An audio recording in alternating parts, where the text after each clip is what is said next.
siempre hay un pasar al otro lado. Lo que nos gusta muchas veces es quedarnos en el lugar que ya conocemos, en el lugar de nuestras seguridades, en el lugar de decir me quedo en la orillita, ¿vio? Porque veo ese mar, veo esas aguas y veo a uno que tiene el cordón de medir y dice pasemos, te quiero meter 1000 codos más adentro, y uno puede decir, bueno, a ver, ¿cuánto es esos 1000 codos? Si esos 1000 codos quizás me llegan hasta los tobillos, entonces todavía mantengo mi seguridad y estoy tranquilo. Y si dice, quiero meterte 1000 codos más adentro en este río, estaríamos mirando a ver hasta dónde llega esos 1000 codos. Y aquellos que son quizás más atrevidos, decir, bueno, Señor, llévame. Y el Señor lo lleva y mide 1000 codos y las aguas le llegan hasta la rodilla. Ahora sí, Señor, me quiero meter, llévame. Y muchas veces nos pasa a nosotros así en lo que es las cosas de Dios. Aún mismo en el culto, aún mismo cuando venimos. Si de repente uno se atreve a pasar esa barrera del qué dirán, esa barrera de mi persona, esa barrera de dignidad y decir, no importa que nadie pase, pero si yo paso y aquí, bueno, pasó y sigue vivo, yo también voy a pasar y paso. Y si de repente el Señor te lleva 1000 codos, quiere llevar 1000 codos más adentro, y de repente decir, levantar la voz, y uno mira a otro, y dice, bueno, si nadie levanta la voz, uno levantó la voz, qué lindo, fue algo hermoso. Y otro levanta la voz, y otro levanta la voz, está bien, tengo todavía esa seguridad. El agua llega a las rodillas. Y si algún otro se atreve a levantar su voz y clamar a Dios, pero hay un momento, queridos, que Dios nos está llevando, es Él el que nos está llevando. Él es Él que nos está llamando. Pero yo quiero mencionar esto de que Dios no te lleva por obligación. Dios no es uno que viola voluntades, uno que arrebata vidas y dice, bueno, y esto, vos vas a hacer esto así. No, el Espíritu Santo no es así. Dice que Él espera los corazones, Él espera de que aquel que le pide, aquel que le busca, allí está para suplir toda necesidad. Y aquí vemos a estos discípulos que sin duda conocían ciertas áreas de Jesús, ciertas cosas que habían visto, había cosas en su corazón que reconocían de que era una persona distinta. Es más, Él enseñaba y enseñaba como ningún otro podía enseñar. Le llamaban rabí o raboni, que significa maestro. Sus enseñanzas eran totalmente distintas a aquellos doctores de la ley, aquellos que exponían la ley de una manera que la gente más que acercarse lo repelía, ponía como distancia, porque era algo que no traía vida. Pero en Jesús, en las enseñanzas, en las cosas que Él de su boca salían, hacía que la gente, los corazones comenzaban a ser atraídos a Él. Aún llamando al arrepentimiento, el domingo pasado decía el pastor Carlos Faría, cuando mencionaba de uno que clamaba en el desierto, Juan el Bautista, y salió de un desierto y a predicar, y que decía, arrepentíos, y las multitudes venían a él. ¡Qué tremendo! ¡Qué tremendo! Las palabras, la convicción, el ungir de Dios sobre esa vida. Y mencionaba que más adelante, cuando Jesús oyó que Juan el Bautista había sido encarcelado, dice que salió él a la tierra, dice allí a las orillas, y comenzaba a decir: arrepentíos. Tomó el mismo mensaje: arrepentíos, porque el reino de los cielos ha venido a vosotros. Yo me puse a pensar esto. Digo, ¿qué sería de si alguno de nosotros tuviéramos que hacer como Jonás y caminar por esta ciudad, no haciendo una campaña, no congregando iglesias, no buscando un estadio, el estadio más grande con todas las luces de colores y aún con el humo? Que realmente hay momentos que me repugna ver en los escenarios cristianos, copiando las cosas del mundo. De poner ciertas cosas, hagamos esto espectacular para que la gente venga y vea las luces, que hagamos lo que es el altar, algo precioso para que todo el mundo desee venir al altar. Y Jonás, caminando por esa ciudad, dice una ciudad de 3 días, caminando: arrepentíos. Y la gente escuchaba: arrepentíos, porque Dios va a destruir después de 40 días esta ciudad, en 40 días. Arrepentíos. Y algunos le dirían: loco, cállate, arrepentíos. Porque Dios está llamando.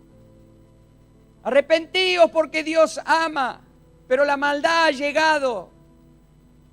Y dice que algunos, qué distinto es todo. Parecería como que todo hoy hay que hacerlo pomposo.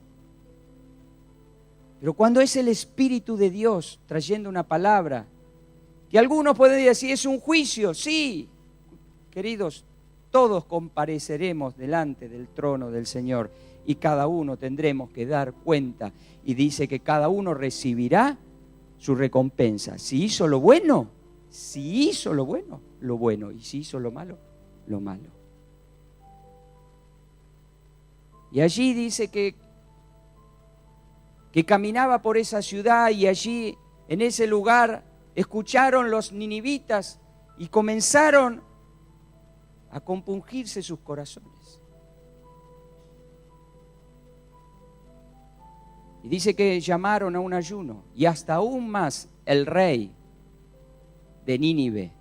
Si la ciudad era una ciudad de 120,000 habitantes, que había llegado el colmo de la maldad, el rey también estaba bien incluido en esa maldad. Pero se arrepintieron. Y dice Dios,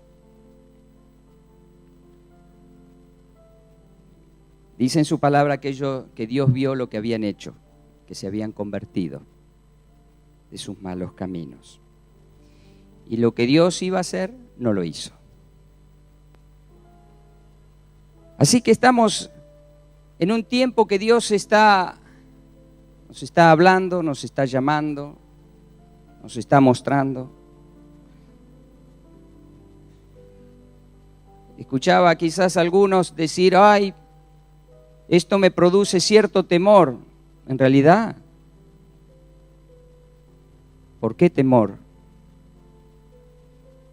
Una vez, hace muchos años, recuerdo que, creo que se lo había compartido, en los años 80, un predicador, Gigi Ávila, tenía su mensaje: Cristo viene pronto, Cristo viene ya. El arrebatamiento, el rapto. ¿Cómo estás? ¿Estás preparada? Mira que en un momento, en un abrir de ojos, se escuchaba, me había llegado un CD, no un CD, perdón, era un cassette de Escocia, de uno que había tenido una visión, clink, clink, clink, clink, clink, clink, clink, clink, ponía una musiquita, no sé si lo has escuchado, no sé si fuiste vos, Vía, que me lo habías dado, puede ser. Y decía, bueno, daban como las noticias que ciertos micros iban manejando y quedaron sin su conductor, sin algunos de sus pasajeros y otros, y en ciertos lugares, y que hay gente que estaban en ciertos puestos y desaparecían y todo empezaron de repente a mirar, ¿y qué es lo que está pasando? ¿Qué es lo que está pasando? Y lo primero que pusieron el ojo es en la iglesia y empezaron a culpar a la iglesia. Ahora, también decía que había predicadores que estaban en el púlpito predicando y de repente desaparecían, pero también había otros que quedaban y desaparecían miembros, y ellos quedaban y decían, ¿qué pasó? ¿Qué pasó? ¿Qué pasó? Y vino el Señor y los llevó. Y en ese momento, cuando yo estaba recibiendo esa palabra y yo decía, Señor, esto será así, y yo empecé realmente, y esto tiene que ser algo importante, y esto uno tiene que decirlo a todo el mundo, y la verdad que esto no podemos estar de esta manera. Y recuerdo cuando fui al pastor Roberto Miller y le digo, mirá, Roberto, lo del rapto, que lo que estamos preocupados, estoy preocupado por esta situación. Y me dijo, ¿por qué? ¿Por qué estás preocupado? Y porque no sé si en este momento Dice, mire, lo que más tenés que estar preocupado es en buscar a Dios y tener esa relación con el Señor. ¿Cuándo es el tiempo? Ni la hora, ni el día sabemos cuándo ha de acontecer. Eso tienes que estar preocupado. No estar viviendo en temores, estar buscando esa relación con el Señor. Bueno, todavía no comencé. Y estos discípulos se encontraron con esta persona dentro de su barca y en una situación que nunca se habían encontrado. Y dice así la palabra del Señor según Mateo capítulo 8, versículo 23. Y entrando él en la barca, sus discípulos le siguieron, y aquí se levantó en el mar una tempestad tan grande que las olas cubrían la barca, pero él dormía. Y vinieron sus discípulos y le despertaron diciendo, Señor, sálvanos, que perecemos. Y él les dijo, ¿por qué teméis, hombres de poca fe? ¿Por qué teméis, hombres de poca fe? Entonces, levantándose, reprendió a los vientos y al mar, y se hizo grande bonanza. Y los hombres se maravillaron diciendo, ¿qué hombre es este, que aún los vientos y el mar le obedecen? Sin duda no lo conocían. No conocían a Jesús de esta manera. En el versículo 18 dice que él estaba rodeado de mucha gente, una multitud había. Y los despidió a todos ellos y sube en esta barca. Ahora, dice que los discípulos fueron cuando vieron el viento, el mar embravecido y las olas que entraban dentro de su barca. Dice que comenzaron a ver una desesperación dentro de ellos, que fueron y clamaron al Señor, fueron y despertaron a Jesús. Y cuando Jesús se despertó, vio, esto es algo, déjeme poder compartir lo que en cierta manera vio Jesús. Cuando Jesús se despertó, vio en los discípulos el mayor de los peligros. Y Jesús trató primero la causa principal del momento. ¿Cuál era?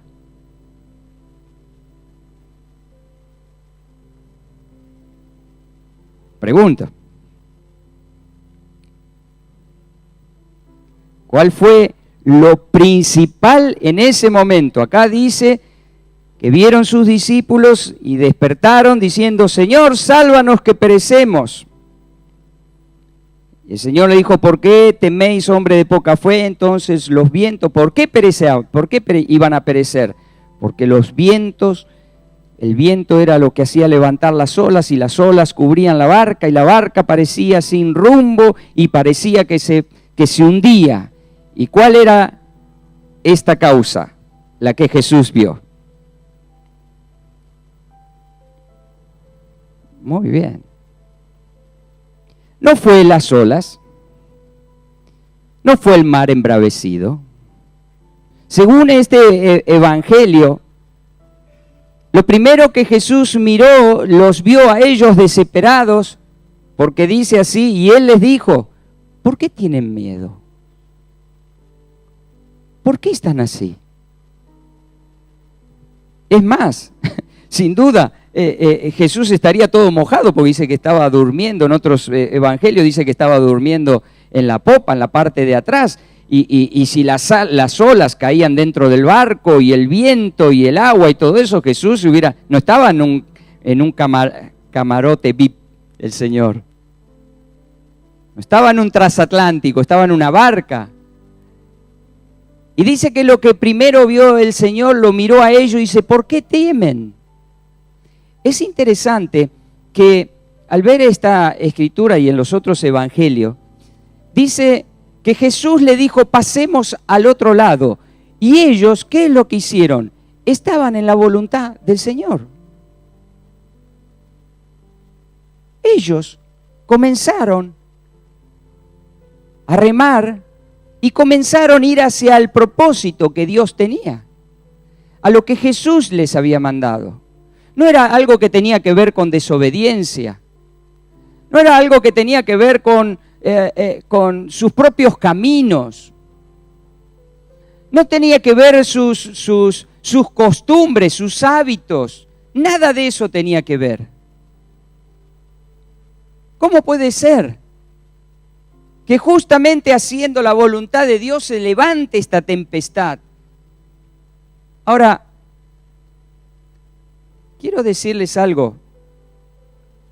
No siempre cuando se levantan los vientos contrarios o las tempestades en el mar, tiene que ver con algo que uno está haciendo mal.